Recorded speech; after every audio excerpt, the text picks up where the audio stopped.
The broadcast is now starting. All attendees are in listen-only mode. There we go. Here we go. Hello, everybody. I love watching the attendees thing go up. 13 of, 14 of. Here we go. We're starting to fill up the room. 19, 20. This is good. We could almost have a competition, like who thinks it will stop where.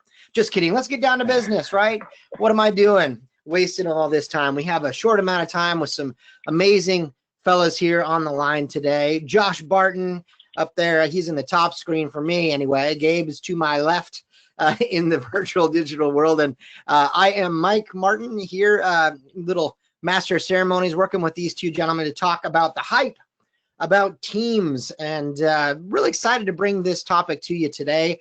Again, the point of these topics is, and these webinars, is really to jump in and chat with you about some of the things that the questions we get all of the time from an onboarding perspective, from a mentor perspective, a best practice perspective. So we're going to take the lead here, and we're going to go ahead and jump right into answering a few of the most highly asked questions there are around teams. We're going to have some casual conversation around that. We're going to be checking in on the questions panel and the chat panel. So depending on where you want to put it, let's try to put the questions in the questions panel. The chat panel we can reserve for things like, hey, where are you from? Where are you calling in from today? Would love to know where you're at, how long you've been a Litmos customer, what your favorite food is. I mean, anything like that, right? Let's have some fun today. Why not?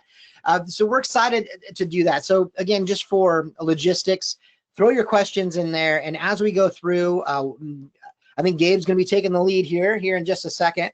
So Josh and I will be scouring the old questions panel for things that you have.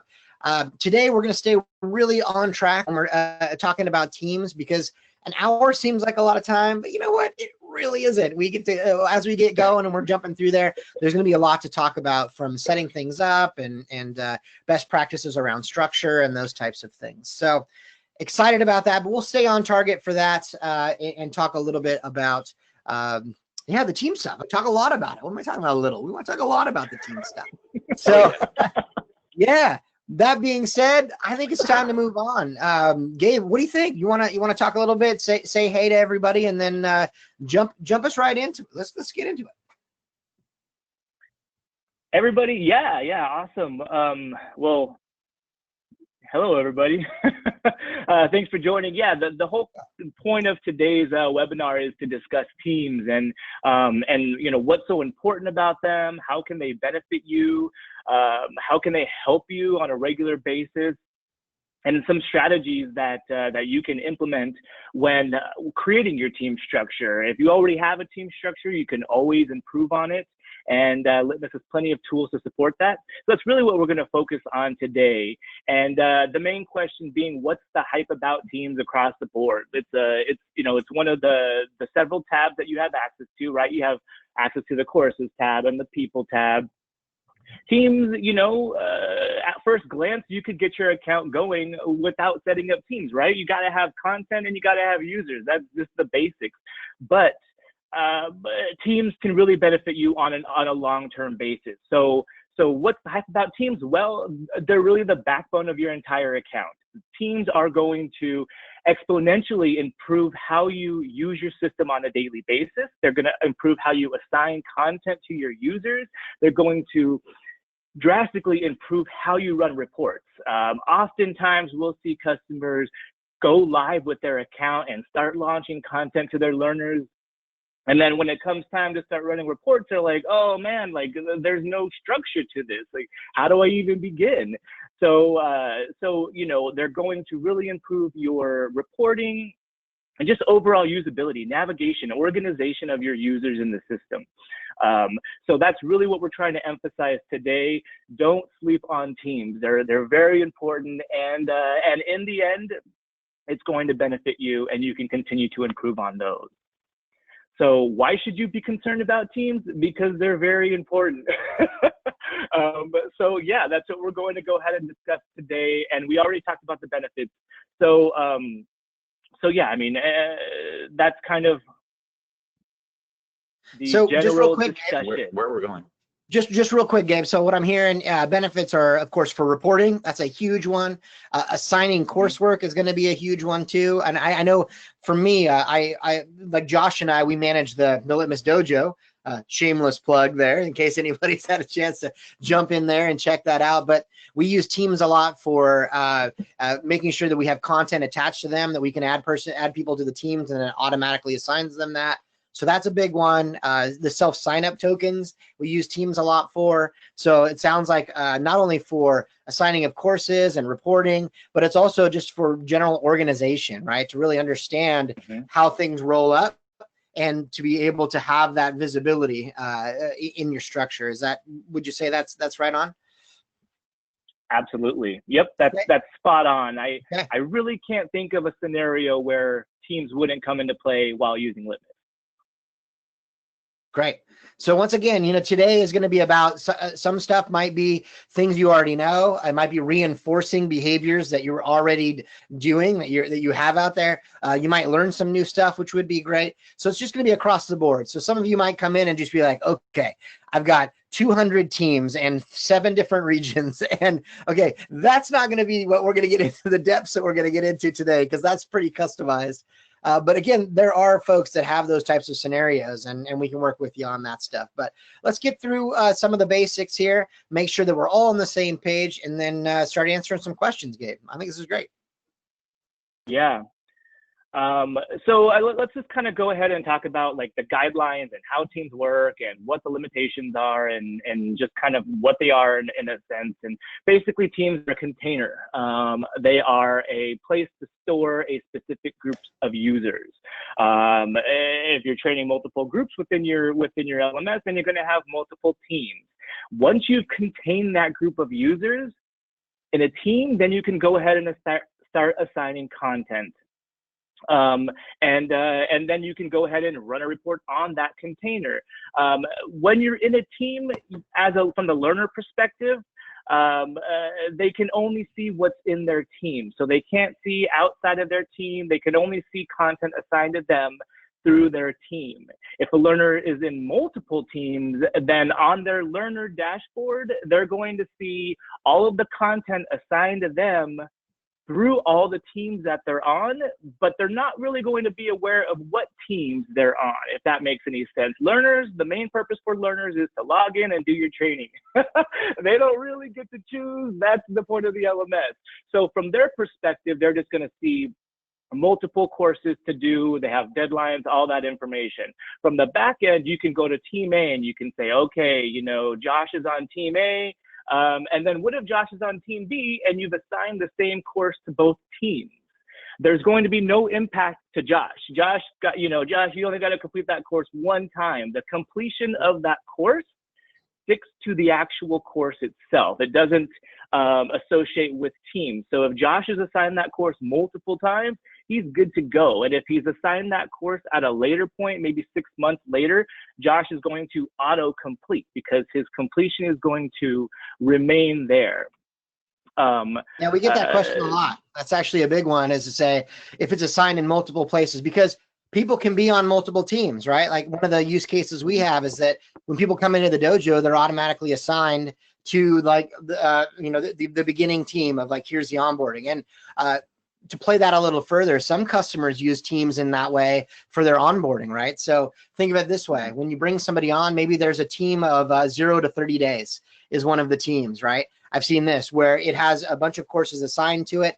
They're automatically put in there when they first come on board. And then the next, after they finish all of that at the 30-day mark, they move over to the 60 to 90-day team, right? Where it has another set of coursework that they do. So they move through that until they're finally out into the world and back into the normal matriculation, into there. So I think that's a pretty great thing there with the teams as well. One of the things you're talking about is that, again, and that the courses, no matter where they take them, are going to be following them and not stuck to the team there. That's a really good point. Yep, absolutely. Let me go ahead and close down PowerPoint so you guys can see. We can actually start talking about what the teams look like in your account and how you can use those. So this is the team. Yeah, definitely. Yeah, this is the team main page. This is all pretty self-explanatory, but let's go ahead and go to chart view and show you just a very example generic team structure, and then we can go a little bit further. So the way teams work is it's a vertical hierarchy working from the very top all the way to the bottom. And that's also how permissions work as well. So when you're assigning team leaders and team admins to specific groups or containers of users, the visibility works from the top down. So what I mean by that is, if you go ahead and look at this sales team right here, let's say I go ahead and I create the sales team, and then I add somebody as a team leader and I promote them to that team leader access level. That sales team leader can then see everything below: account executives, regional sales, SDRs, and then to the second level and third level. So they have a vertical level of hierarchy. And so what that allows you to do is strategically assign users to certain access levels to show visibility. So let's say you have an SDRs team under the sales, right? There's 3 different sub teams under sales. Under SDRs, you're also going to make another team leader, and they're going to be in charge of all SDRs, right? So now they can see below. And then I'm going to have a US manager, so I'm going to make them that team leader of that team, and they can see East and West. And then maybe there's even a team leader for the West Coast team. So there's different levels of hierarchy, and when they log in, they're only going to see that information. There's no side visibility. And so what I mean by that is that I can have a team leader of the SDRs and also a team leader of the account executives, and they can't see what's happening on the teams to the side of them. They can only see down in sub teams built below them. But the salesperson who's above that can see everything below them. Yeah, you got it. Exactly. Right. So yeah, it really kind of helps you build that hierarchy and control that visibility. Now, when you're running reports, you have the option to run a report on the sales team itself as a whole container, and then include all the sub teams below it. So that would be for your entire region right here, your entire realm that you manage. You can get it in one report, and then you can continue to drill down. And same thing for. What was that? I like the term realm. I like that you use it. Your entire the realm that you oversee. Yes, that's good. I like that. Yeah. I'm on movie 2 of Lord of the Rings, so it's there kind you of go. in my head That's right now. I was wondering where that came from. Lord of the Rings. Yeah. I'm being really productive with my shelter in place. I'll tell you that much. But yeah, so that's really kind of how teams will work, and that's kind of the general logic from top to bottom. That's how you control visibility. So this is what we're looking at right here is a team structure for your standard internal training of that's your use case, right? You're only doing internal training. Let's say, for example, you're training customers and internal training, right? So now you're training your employees, and then you're also training customers, and they can't see the same information. Your customers don't want to see what's happening, or they shouldn't see your internal training, and vice versa. In that case, you're going to want to break out your team structure very early on and move in different directions, right? So maybe your first team is going to be internal and external, and you'll continue building that way. Let me ask you a question real quick, Gabe. The all users one, right? There's a specific reason that you put that in there, right? And can you talk to that a little bit? And would that be above the internal, external, and then broken out? Like, tell me a little bit about that, because I think that's an important piece. I'm glad you asked. So yeah, I mean that's kind of that's the best practice that we really highly suggest. So first, you're going to see Teach Me, and that's just the name of my my sandbox test account that I test things in, and that's going to be the default top team right there. You can't get rid of it, you can't delete it. It's just there, and it's a visual representation of your entire account. Then you can start building out your account below that. But what I did, like Mike pointed out, is we created an all users team. And this just gives you overall power, right? So everybody is consumed within this team. I can collapse it. If I ever need to restart my team structure for any reason, if I delete this team, everything below it gets deleted. If I ever need to assign a course to all of my users, I can assign it to this team right here. and have it trickle down to all of my sub teams. And that is an easy one-time sweep. If I need to unassign a course from a team, it's also super easy because I just need to go to all users, right? And I just need to unassign that one course. So if I go and I assign a course to EMEA, USA, account executives, everything, then I have to go back and manually delete those courses from those assignments.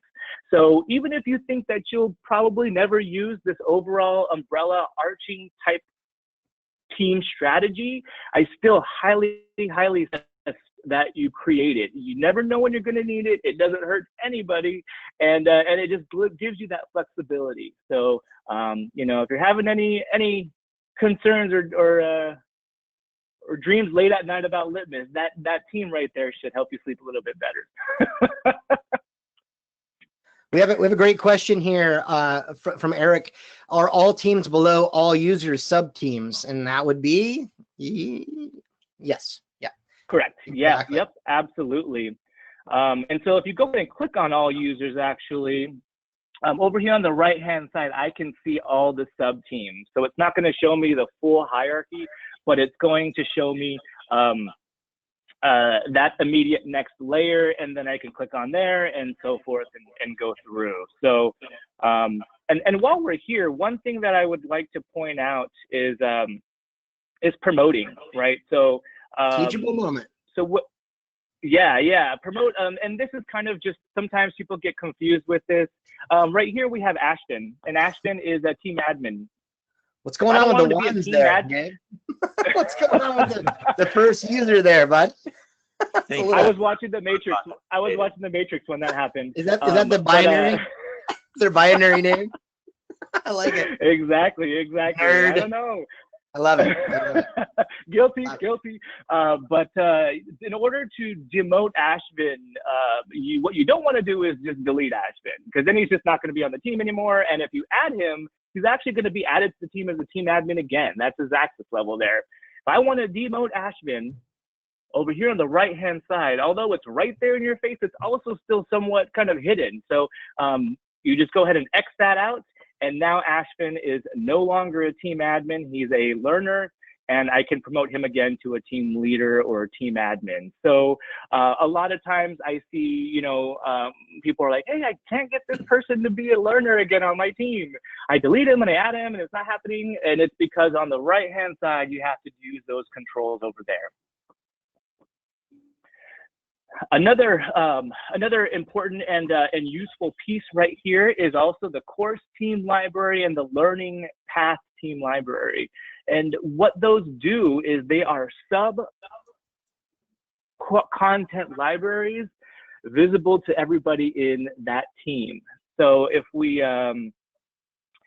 go back to content real quick, I'm going to show you all my courses. And these are all my courses in my account. Course approvals too is in the content library, and that's the global course library. Everybody in my team structure, every user who accesses Litmos can now see this course right here.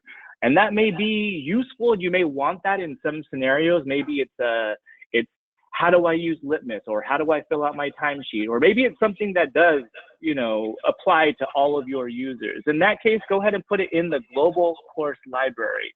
But if it's a course that should only be visible to your team, then avoid the course library or the content library and go ahead and add it over here in the course team library. And this will allow you to make content visible to just that team. They can self-register if they want. That's the biggest point right there. But it's not visible to all of your users. That's the biggest point right there, is you're offering stuff like, let's give a scenario. You want them to have some optional content that isn't, you don't want to clutter up their to-do list, and it's not mandatory that they do it. This is a great opportunity to put it someplace that only they can see, and it's optional, right? They can go in, take it as they wish, and life is good, Bob's your uncle, right? So that's for my UK friend out there. I'm trying to localize it a little bit. It's good. But yeah, so that's the idea, right? Is that they have that there. That's a good use case for that. We also have a question around that I want to throw to you. Maybe it's not the right time, but comes from Ted Chandler. Biggest question I have sometimes in relation to teams. Many of our users find roadblocks when self-assigning learning paths, as in they get locked out of courses in the learning path. Do learning paths only work if they are assigned to learners? Got it. Yeah, I mean, without diving deeper in, it should work. They should be able to self-register and be good to go.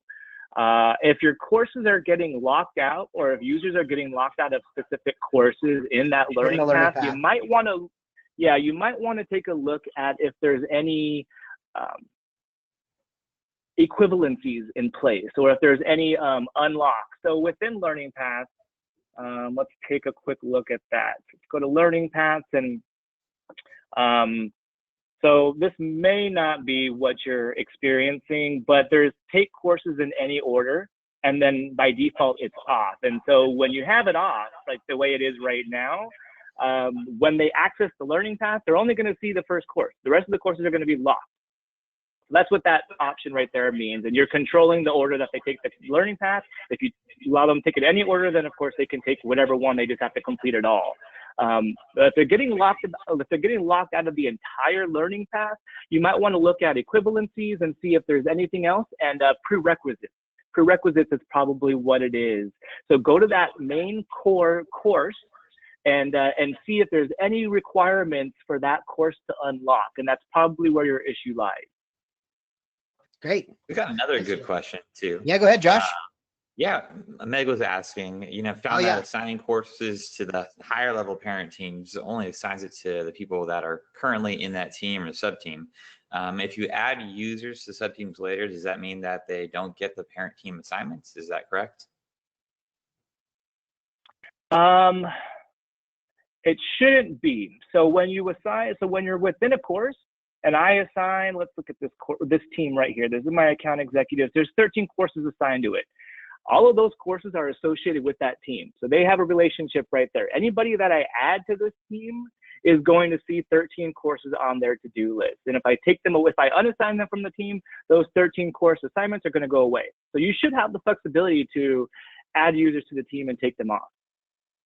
Yeah, so that definitely shouldn't be the case, that if you assign people later, that they don't have access to that, unless you've chosen. Remember, I think that there's an option, right, Gabe, that to have it flow down.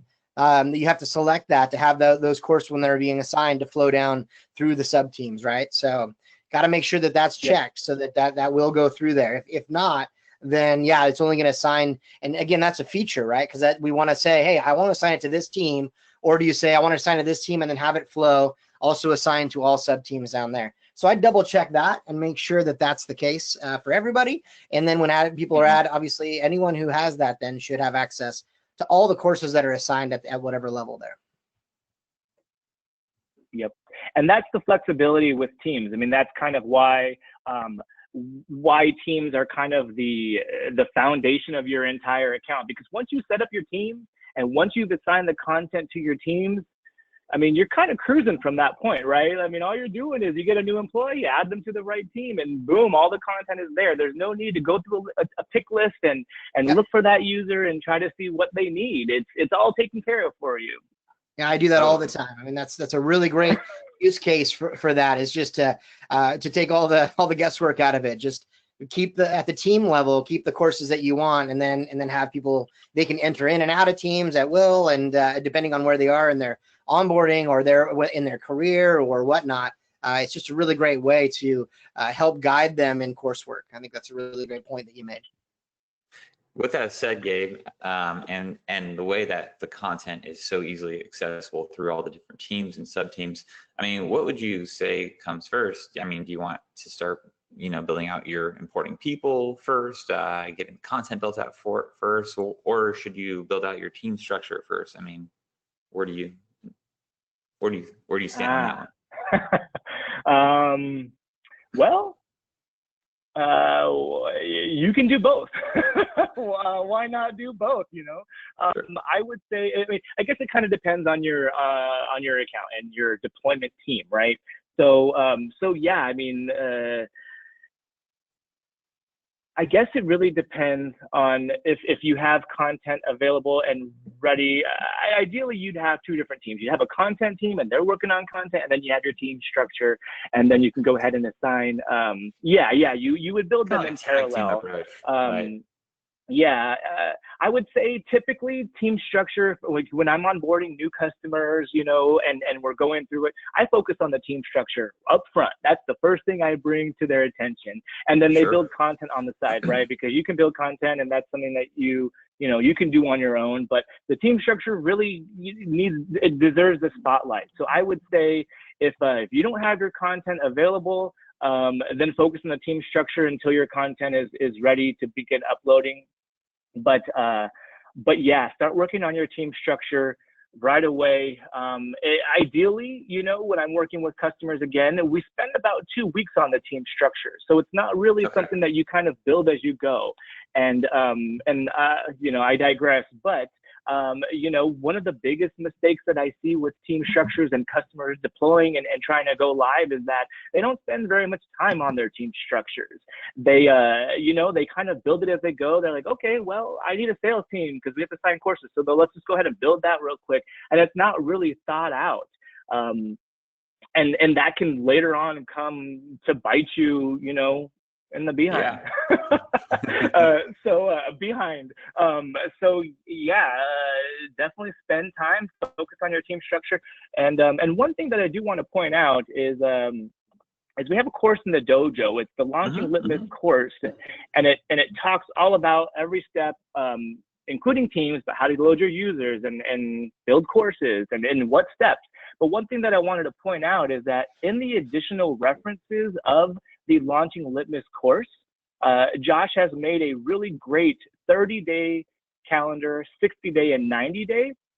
And just to show you real quick what that looks like, this is what a 30-day implementation could look like. This is just an example. Yours may vary, but I really want to emphasize the amount of time that we're spending on the team structure. So you have the kickoff meeting, and then on day 2, you already start drafting your team structure. Then you finish the initial draft on that Friday. You review the team structure and make changes, and then you finally finish it a week later, right? So it's a 2-week process, and it does require, if you really want to nail it down, we do suggest that you do multiple drafts. Grab your team, get them in a room, and do a whiteboard actual draft of what you think your team structure is going to look like. Now, to add to that, thanks for showing that, Gabe. Awesome. Yeah. Now, to add to that, another common mistake that I see with team structures is I see that people will just say, okay, well, let's just go ahead and mimic what our internal hierarchy is in our company. Let's just go ahead and translate that to Litmos, and it should work, right? In some cases it will, but in some cases it doesn't. Teams are, when you're strategizing your teams, you really want to ask yourself a few specific questions. The first question would be, who in my organization needs to take the same training? So what training do you have to offer, and then who needs to take it, right? Is it an HR course? Because then you're going to make an HR team, and you're going to assign everybody to that team. Or maybe you're going to, if it's internal training, then you're going to assign all that HR training to your all users team, right? Who needs to take the same type of training? And another important question is, what reporting are you required to provide to your management or your leadership? What do they need? What do they care about? Do they care about the SDRs in the US East team, or do they just care about SDRs in general, right? If they care about the US team and the East side, then you're going to want to build a team for that, because then you have full visibility, you have organization, you have reporting, you have everything. So what users need to take the same type of content, and what reporting are you required to produce to your leadership? And that should really give you a pretty good foundation of at least where to begin.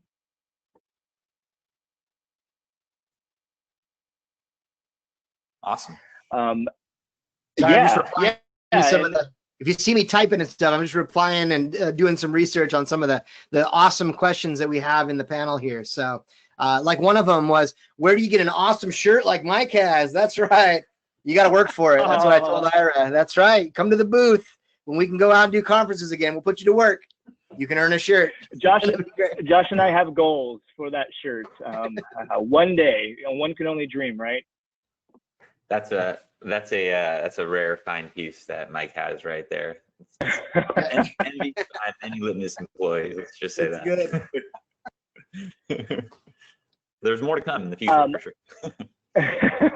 Another thing that I'll bring up as well is that often I'll go through this with customers and we'll talk about it, and they'll just kind of say, well, that's a lot of work. How do I automate this? What do I do? How do I make this faster?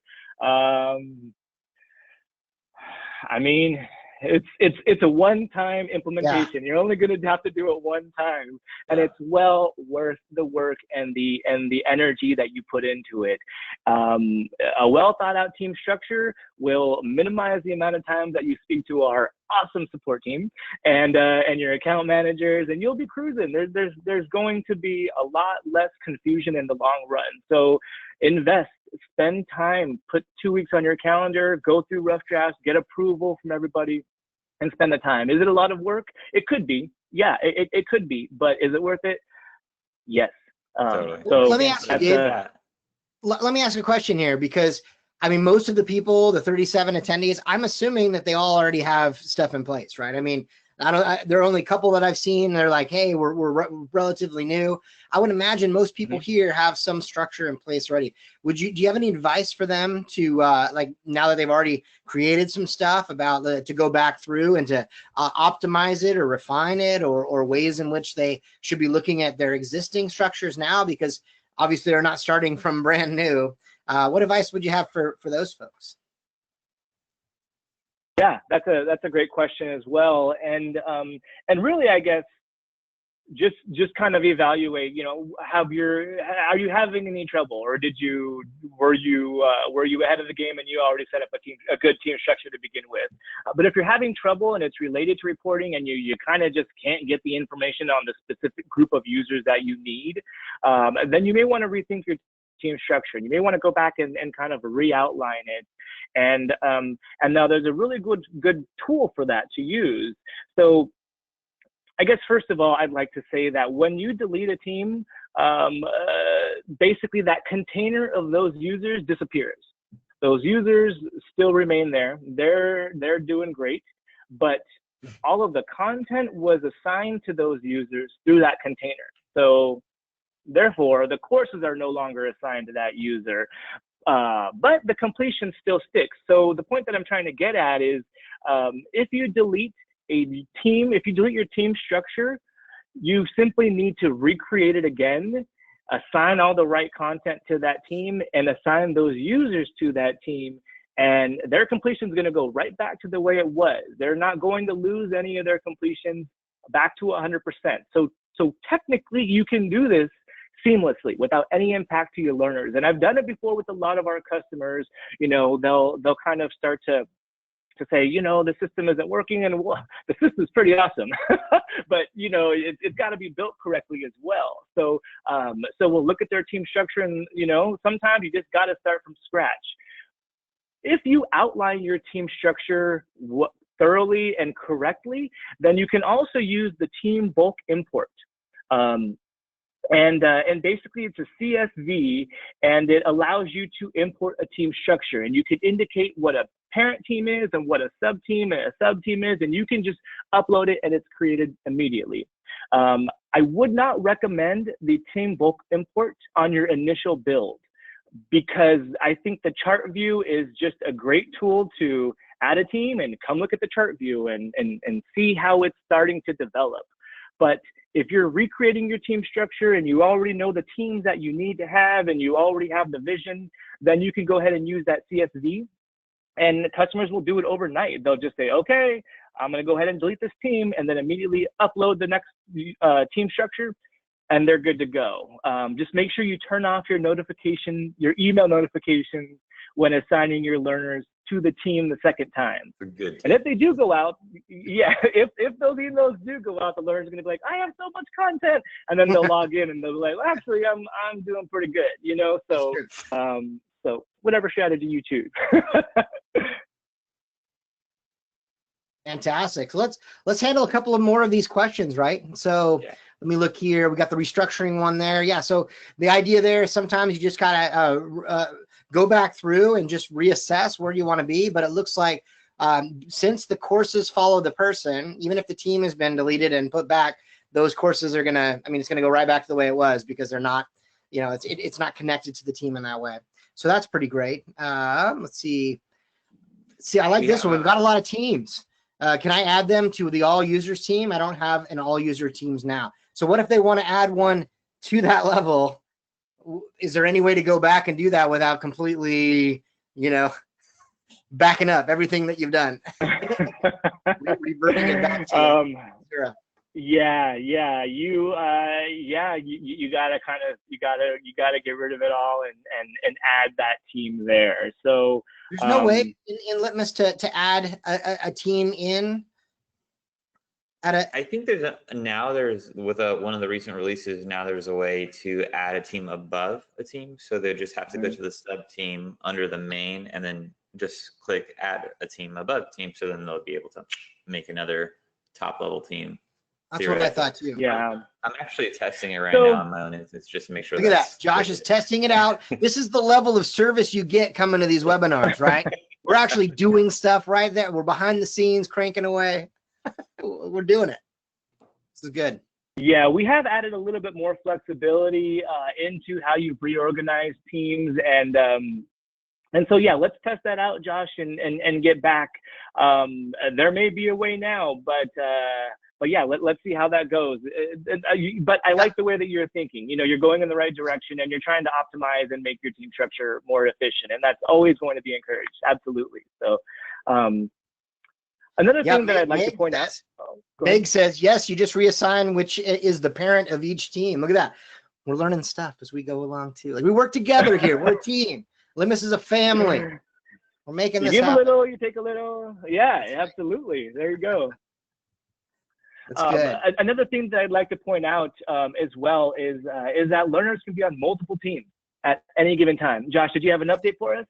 Yeah, I did. My custom instance, the text is a little hard to see, so I'll just kind of describe where it is. But on the actual team settings, right under the description, there's a new field that says add/update parent team. And then you could just click create a new team. Yeah. You'd have to create that team first, so it appears in the list. Yep, you'll see it. So yeah, excellent. Let's see here.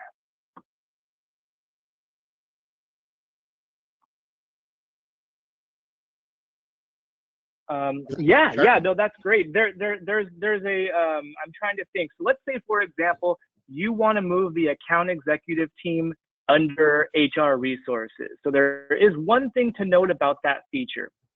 If for account executives, if I want to take it out of sales, what you have to do is you have to first remove it from that parent team. I have to get it out of there first because it's in a different node, if that makes any sense. It's in a different, it falls under the sales. You can't just seamlessly move it. So you want to go ahead and first delete the parent team, and then you can go ahead and search for the correct parent team that you want to add it to, which would be human resources, for example, or USA. It's not showing right now, but if you're having any issues in regards to moving teams from one parent to another, first remove the existing parent team and then search for the new team to add it to. Good stuff. Hey, I saw a little something there. Just a quick teachable moment. If you go back to the settings, loving that this feature too. To scroll down a little bit once you get down to the pick a team. Yeah, scroll down a tiny.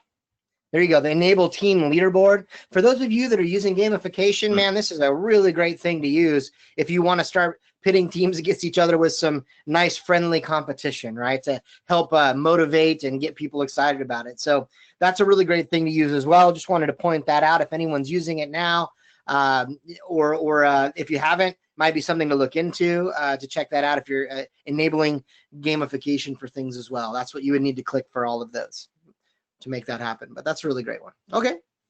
Definitely. Yeah, that's a great A lot of point. good use cases for those. Yeah, and just to go a step further on that, when you're enabling team or when you're enabling the gamification, there's two options. You can enable it on the team leaderboard, enable it global leaderboard. So global, of course, is every single user, and then team is on a team level. It's in that container of users once again. But once you enable it here, it's not enabled for all of your teams. You then have to go to each team and then enable it from that point. So yeah, excellent point. Sometimes we'll see customers say, I enabled it on the team leaderboard, but I don't see it. So you can actually pick which teams you want it to show. I love that ADP badge. It looks like one of those coffee pucks that you put in like the Keurig machine. That's what it looks like. They make their own coffee now. Why not? It's a big company.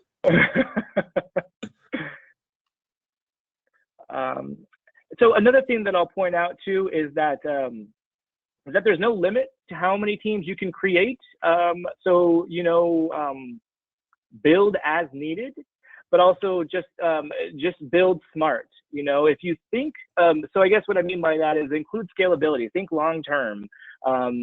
If you think that you might have a reason for a team, kind of going back to the question we had earlier, how do you add a team up here, or how do you kind of move around your team structure? There are ways to go through it. Thanks to Josh and and the person who pointed that out. There are ways to definitely to make changes later in the game, but always think ahead, right? You're never going to regret creating a team. If I never use the human resources team, it just exists. Learners can't see which team they're on. They can't see the team structure. Teams are really just an admin-facing tool, right? They're only for admins to help you organize your organization. So build teams as you think needed. If you don't use them, fine. If you use them, great. They're already implemented in your team structure. All you got to do is start building down. Hey, Gabe, we got a question from Harry. It asked about can we assign managers to a team, as team leaders with only marking functions or abilities? Can we assign staff to just check required markings or assignments? So I guess this is more on that administration, what the team leads can do. Can you speak a little bit to that and maybe answer that question along the way? Yeah, absolutely. So team leaders are always going to have the full permissions to manage their team. They're going to get the marking required. They're going to get all that. The manager role is really just basically a manager role, right? They're really only there for visibility, to see what's going on with their employees below them, and they're really only there just to see at a very high level what their employees are doing. But a team leader, they're leading the team. They're in charge of assigning the content. They're in charge of managing or marketing required and all of those kind of day-to-day duties. And we really, in regards to the product team and when they were designing the manager role, we got to make sure that they are separate, right? We can't really, some of the features may overlap in permissions, but for the most part, we have to designate them and keep them separate. Just because we can't have two roles out of the same thing. Right. But on that note, right, on that note, Gabe, we just want to touch base on this. Is another teachable moment, right? We have team leads and team admins, right? And so those really do have the exact same privileges until you change them. And I want to make sure everyone knows where to do that, because you can definitely set what stuff you want them to do. Will you showcase that real quick on here, Gabe? Just understand that. So basically, back in the day, right, there was only the team leads, or it might have been the team admins, chicken and egg. I'm not sure which was first. But then customers were like, hey, look, we want to make sure that we want another role that we can say, hey, we want them to do this, but not this. So we said, all right, let's put both of those roles in. That you can have them set the exact same, with the same permissions, or from this screen here that I think Gabe's showing, you can actually pick which roles and permissions you want each to have, so you can separate those out. If you want, again, the team admin to be able to manage people, but not the other. I mean, you can see that you can go ahead and just it's a Chinese menu there, right? Like you could, I want a little bit of this, a little bit of that, a little bit of that. You can go through and you can just pick whatever you want. Yeah, exactly. So I just wanted to make sure that you saw that there too, because in the account settings there, you can jump into this and set all of that, the roles and permission, which is down there, a second from the bottom on the left side there. Yep, excellent point, Mike. Yeah, I mean, imagine a world where we only have team leaders. Those are the early days. Those were back in the caveman days. Yeah. We're so much more advanced now. Oh yeah, absolutely. So now we have the designation, and some customers don't need that. They don't care. They're like, oh, okay, well, team leader, team admin, it doesn't matter to me. We don't need another level of access or another level of management. It's up to you. It is global, so every team leader in the entire account is going to have whatever permissions you give, and same for team admins. If you hover over each checkbox, it'll pop up and it'll tell you exactly what that permission allows. Maybe you don't want your team leader to be adding people to your account. Maybe you're watching your usage, right? And you don't want them to just willy-nilly be adding people to their account. Go ahead and get rid of that option. They cannot create any users now. Maybe managing teams, they can build sub-teams below them. So in regards to your team structure, you're delegating the work, right? You're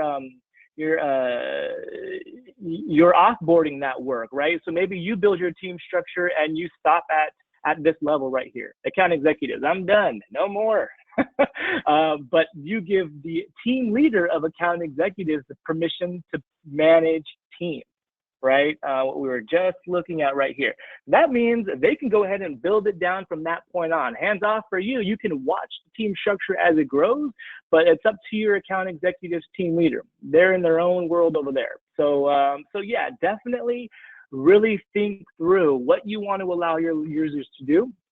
And then you can leverage the permissions as well. Excellent point, Mike. Yeah, hey, I'm gonna keep throwing them at you. Here's another curveball. You ready? This is a slider coming in, right? Slider. I'm sweating.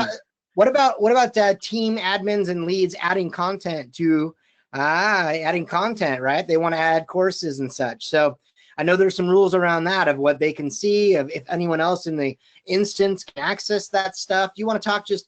We have about 13 minutes left. Just give us a quick highlight on that, because I think that's important for everyone to know as well, that that they have the opportunity to add content in and really manage their teams, but there are a few rules they need to know around that. Yes, absolutely. So I guess the general logic that we've built is that anybody, if you have the ability, first of all, you have to enable managed courses and learning paths, and that gives them visibility to the content tab right here. And then they can go ahead and start building content. They'll see the course builder and they can start building content. So let's just say, for example, the sales team right here. I add 3 users to the sales team. They're all team leaders and they all have the ability to manage courses. So anything that is built within that course, one team leader can access that another team leader can't. They all kind of share that back-end visibility. They can add modules, they can delete modules. So now you have a little mini world right here where people are creating content. That's the ability to manage courses. At a higher level, you can allow read-only access for your sub-teams to see and manage courses and assign the courses, but they can't edit it. It's at a higher level of hierarchy, so they don't have. It's a read-only permission, and so that's really kind of how that works. A lot of times, what we'll see is a side team, which is just for team leaders, and maybe it's called team leaders, or it's called managers, or content creation team, because teams don't always have to be customer facing or learner facing. You can use them to organize your learners and build those bubbles. But if you have a side team and all your team leaders are in there building content and adding things together, that's perfectly fine. You're controlling that, and they can't assign that course to anybody that's not in their team. So you have full control of what's happening.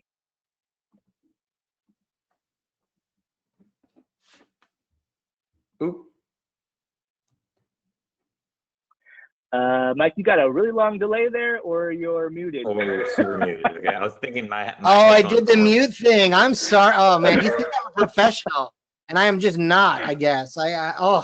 I'm so embarrassed. Well, That's what it is. I appreciate that. Here's what I said in fast forward. Ready? Appreciate it. No, I'm just kidding. I won't talk that. Thank you for that. That's great. I want to jump back to Amanda's question real quick from a little bit ago. Just want to make sure that I touch base on some of these things as we go through. If we're moving from Bamboo HR to ADP, does the transition happen without losing the course completions? Would they need to connect with us to do like a historical import, or just want to? I think that's a pretty quick question to answer, right? Yeah.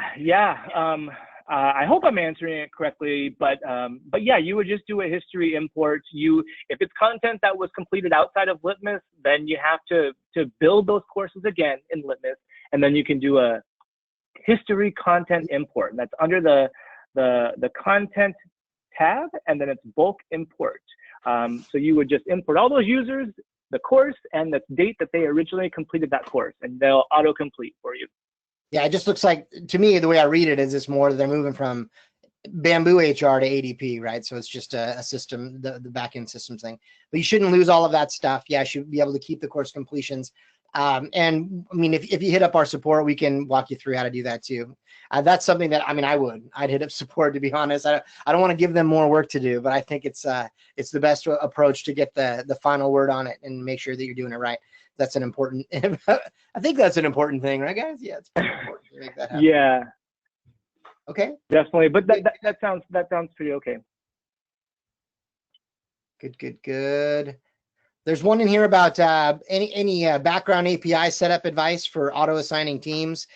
You might be able to handle that. I know that's above my pay grade, so I'm not really sure about the APIs and such. Or maybe we can get the information. That's another thing too.